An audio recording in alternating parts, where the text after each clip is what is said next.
মাঠে যেন সময় থমকে আছে লিওনেল মেসির জন্য। বয়স বাড়ছে ঠিকই, কিন্তু পারফরমেন্সে তার বয়সের কোনো ছাপ নেই।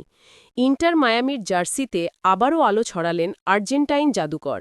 টানা দ্বিতীয় ম্যাচে জোড়া গোল করে ভরসা জুগিয়েছেন ক্লাবকে। বড় ব্যবধানের জয়ও এসেছে তার পা থেকেই। নিউ ইয়র্ক সিটি এফসিকে ৪-০ গোলে উড়িয়ে দিয়েছে মায়ামি।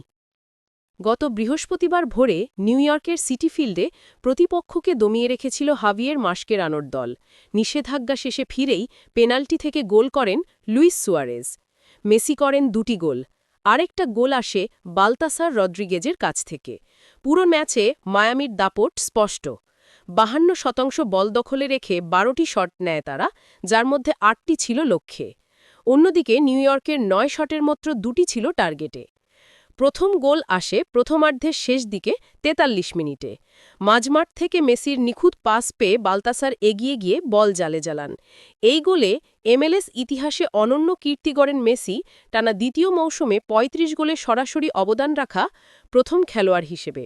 দ্বিতীয়ার্ধটা হয়ে ওঠে মেসির মঞ্চ। ৭৪ মিনিটে মাঝমাঠ থেকে পাওয়া পাস নিয়ন্ত্রণে নিয়ে ডিফেন্ডারকে কাটিয়ে এগিয়ে যান তিনি। এরপর গোলরক্ষকের মাথার উপর দিয়ে দারুণ চিপে জালে পাঠান বল। ৮২ মিনিটে পেনাল্টি থেকে গোল করেন সুয়ারেজ। আর ৮৬ মিনিটে প্রতিপক্ষের ভুলে পাওয়া সুযোগ কাজে লাগিয়ে বক্সে ঢোকে নিচু শটে দ্বিতীয়বার জাল খুঁজে নেন মেসি। এতে তিনি এমএলএস ইতিহাসের মাত্র চতুর্থ খেলোয়াড় হিসেবে এক মৌসুমে ৮ ম্যাচে একাধিক গোল করার কীর্তি গড়েন। এই জয়ে নতুন উচ্চতায় মায়ামি। গোলরক্ষক ওস্কার উস্তারি টানা ৬ ম্যাচে ক্লিনশিট ধরে রেখেছেন। দলটিও টানা তৃতীয় জয়ের দেখা পেল। চলতি এমএলএসে সর্বোচ্চ ৬৪ গোল করেছে তারা।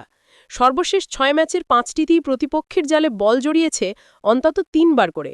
২৯ ম্যাচ শেষে ৫৫ পয়েন্ট নিয়ে ইস্টার্ন কনফারেন্সে ৩ নম্বরে রয়েছে মায়ামি। তবে শীর্ষে এখনও ২ ম্যাচ বেশি খেলা ফিলাডেলফিয়া ইউনিয়ন ও এফসি সিনসিনাটি।